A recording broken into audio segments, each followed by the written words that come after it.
The night he rang her doorbell, snow was falling softly, the kind of quiet snowfall that makes the world feel paused. Daniel stood on the porch of the small townhouse in Mississauga, his expensive coat heavy on his shoulders, his heart heavier. 5 years had passed since he last saw her, 5 years since he walked away with nothing but pride and regret. He was a millionaire now, his face on business magazines, his name spoken with respect. Yet standing there, he felt like the same broken man who once left this house with a suitcase in silence. When the door opened, he knew there was no turning back. Sarah froze when she saw him. For a moment, she thought her mind was playing tricks on her. The man who had disappeared from her life, who had once promised forever and then vanished, was standing right in front of her. Her hand tightened around the door handle, her voice lost somewhere deep in her chest. She had practiced this moment 100 times in her head, imagined angry words and cold stares, but now, all she felt was a wave of memories crashing into her. Without saying a word, she stepped aside and let him in. The house smelled of tea and old books, warm and simple. It was nothing like the glass towers Daniel now lived in downtown Toronto. He noticed the same photo frames on the wall, the same tiny scratch on the table he had made years ago. Everything looked smaller, quieter, like a life carefully rebuilt after a storm. Sarah sat across from him, her hands folded, her eyes calm but tired. She waited, not with anger, but with a silence that felt heavier than any shout.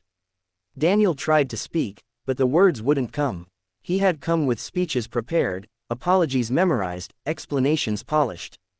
None of them felt real anymore. Instead, he reached into his coat pocket and took out a small envelope. It wasn't money, not a check, not a grand gift.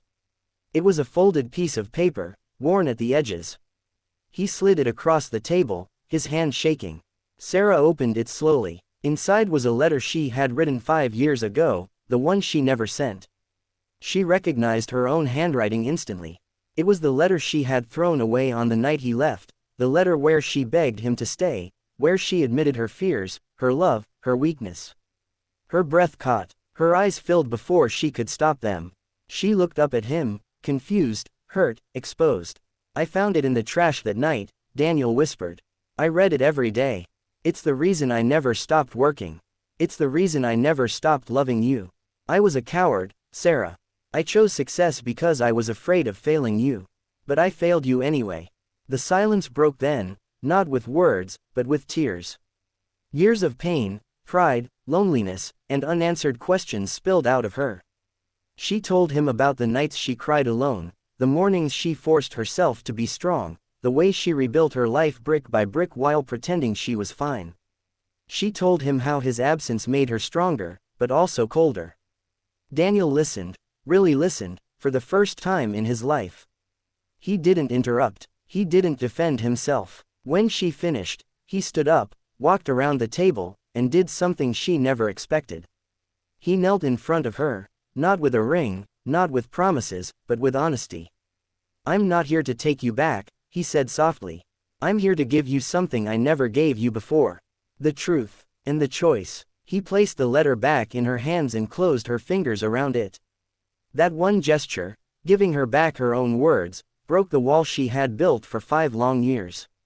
For the first time, she felt seen, not as a mistake, not as a chapter he outgrew, but as the woman who shaped the man he became. They talked until the snow stopped falling and the city lights faded into dawn. Nothing magical happened. No dramatic kiss, no sudden reunion. Just 2 people finally meeting each other again, without fear, without pride. When Daniel left, Sarah stood at the door and watched him walk away, not with pain, but with peace. That morning, Sarah made tea and opened the letter again. She smiled, not because he came back, but because she no longer needed him to. And somewhere in downtown Toronto, a millionaire looked out over the city and realized that the greatest success of his life was not the money he earned, but the courage he finally found to face the past.